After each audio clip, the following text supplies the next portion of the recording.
Sometimes the SABC not only reports the news, but we're in the news, sometimes for the wrong reasons, sometimes for very good reasons. And a statement released today announcing that Bongani Bingwa will, from Monday the 12th of March, next Monday, be co-hosting this slot. We'll be with you from 6 o'clock, basically to 9 o'clock, barring the sports bulletin in between. We'll also co-present the 9 o'clock bulletin, which simulcasts on SABC 3.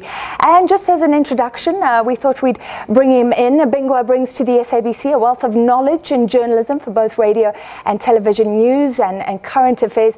And let's start. I met you long time ago. We crossed paths at 702. Yes, indeed. And I've bumped into you along the way, but I've watched your journalism mainly from afar, and I must say I respect your journalism and welcome. We are so happy to have you here. Thank you. What's it like for you coming to the public broadcaster now, having watched us from afar?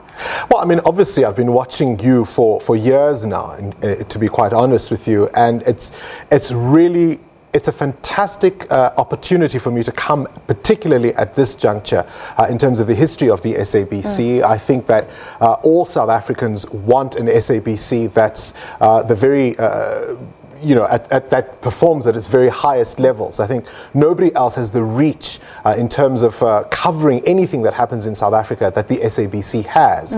And for me to be able to join this team and be part of, I think, a new legacy that is being created at the SABC is a fantastic opportunity. It's a great honor, and it's certainly going to be a great thrill to present alongside you. I also, thank you. I also want to be part of a public broadcaster that epitomizes excellence, the neutrality that a public broadcaster should have. Just tell me your stance. What do you bring? How are you going to behave? I guess you must have thought about this. Look, I mean, obviously, I come from a different background. I come from, independent media, and I think that's something that's always been very important to me, both in terms of my television past. I've been on Carte Blanche for the last 11 years. I think that's still the leading investigative television program in the country, has been for the last 30 years.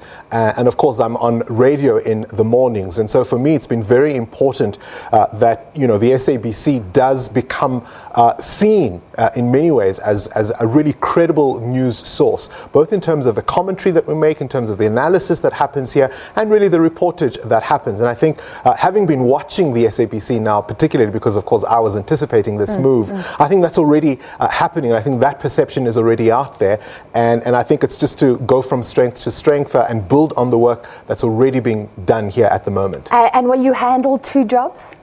Look, I mean, I'm thrilled to be here.